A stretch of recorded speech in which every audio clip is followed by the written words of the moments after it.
Hello, welcome back to my channel project mathematics. আজকে আমরা আলোচনা করব মাধ্যমিক 2025 এর জন্য সরল সুদ কষা এই চ্যাপ্টার থেকে কোন কোন অঙ্কগুলো গুরুত্বপূর্ণ। তার আগে এখান থেকে নম্বর বিভাজনটা একটু দেখে নাও।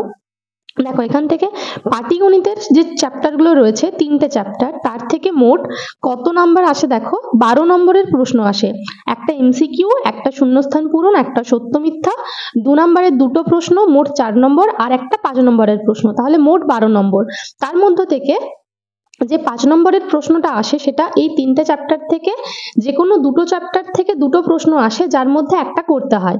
তো আজকে সরল সুদ কষা থেকে কোন কোন অঙ্কগুলো 5 নম্বরের গুরুত্বপূর্ণ সেগুলো নিয়ে আলোচনা করব। আর এমসিকিউ তো দেখো, এখান থেকে এমসিকিউ খুব বেশি নেই, তো চ্যাপ্টারে যে এমসিকিউ গুলো রয়েছে সেগুলো করলে সেখান থেকে কমন পেয়ে যাবে। তো দেখো, আজকে দেখে নিই যে সরল সুদ কষা থেকে কোন কোন অঙ্কগুলো আসতে পারে। তো প্রথমেই দেখো, চলে যাও 35 নম্বর পৃষ্ঠাতে। এখান থেকে একটা প্রয়োগের অঙ্ক রয়েছে, প্রয়োগ 9।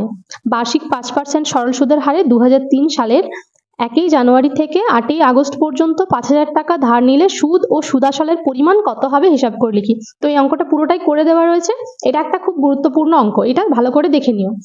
এরপর আমরা চলে যাব 39 নম্বর পৃষ্ঠাতে। দেখো, এখানে যে 39 পৃষ্ঠা আছে সেখান থেকে যেটা প্রয়োগ 20 যে অঙ্কটা রয়েছে, প্রয়োগ 20 এই অঙ্কটা একটা গুরুত্বপূর্ণ অঙ্ক, এটাও করে দেওয়া রয়েছে, এটা ভালো করে দেখে নিও।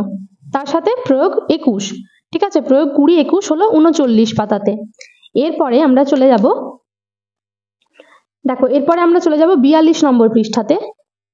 42 নম্বর পৃষ্ঠাতে প্রয়োগ 25 যে অঙ্কটা রয়েছে, প্রয়োগ 25 এই অঙ্কটা খুব গুরুত্বপূর্ণ অঙ্ক, এটাও ভালো করে দেখে নিও। দেখো, পুরো অঙ্কটাই করে দেওয়া রয়েছে। তো এরপরে দেখো, পরের পৃষ্ঠা 44 নম্বর পৃষ্ঠাতে এখান থেকে যে 29 প্রয়োগটা রয়েছে, 29 নম্বর প্রয়োগ, এটাও খুব গুরুত্বপূর্ণ একটা অঙ্ক। তার সঙ্গে 45 নম্বর পৃষ্ঠার দুটো অঙ্ক রয়েছে। দেখো, এটা 45 নম্বর পৃষ্ঠা, এখান থেকে 31 যে প্রয়োগটা রয়েছে সেটা, এটা যেটা করে দেওয়া রয়েছে, আর তার সঙ্গে 33 প্রয়োগ, এই দুটো অঙ্ক খুব গুরুত্বপূর্ণ অঙ্ক, ঠিক আছে। তো এইগুলো হলো প্রয়োগ থেকে যে অঙ্কগুলো রয়েছে সেগুলো। এরপর এখানে কোষে দেখি থেকে কোন কোন অঙ্কগুলো গুরুত্বপূর্ণ দেখো,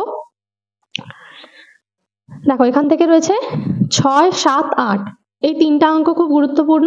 তো এখান থেকে এই যে অঙ্ক দুটো রয়েছে এগুলো 2 নম্বরের প্রশ্নতেও আসতে পারে, ঠিক আছে।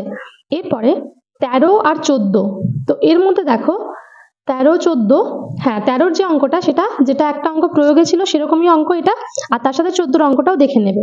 এরপর পরের পৃষ্ঠাতে এখানে দেখো এই যে 16 অঙ্কটা রয়েছে, এই অঙ্কটা আগের বছরই ঠিক এরকম একটা অঙ্ক এসেছিল, তো এই অঙ্কটা সাধারণত আসার চান্স নেই। তারপর এখানে রয়েছে 18 19 20, এই 3টি অঙ্ক, তো এই অঙ্কগুলো একটু ভালো করে দেখে নিও, ঠিক আছে। তার সঙ্গে যেগুলো অতি সংক্ষিপ্ত প্রশ্ন রয়েছে এমসিকিউ, সেগুলো সমস্তই দেখবে, এবং পরের পৃষ্ঠাতে যে বাকি শর্ট কোশ্চেনগুলো রয়েছে, সত্য মিথ্যা, শূন্যস্থান পূরণ এবং সংক্ষিপ্ত উত্তরধ্বনি, সেগুলো খুব গুরুত্বপূর্ণ, ঠিক আছে। 2 নম্বরের প্রশ্ন এই সমস্তগুলোই ভালো করে দেখে নেবে। তো সরল সুদ কষা থেকে এই অঙ্কগুলোই গুরুত্বপূর্ণ অঙ্ক, এগুলো ভালো করে প্র্যাকটিস করলে এখান থেকে 5 নম্বরের যে অঙ্কটা সেটা তোমরা নিশ্চয়ই কমন পেয়ে যাবে।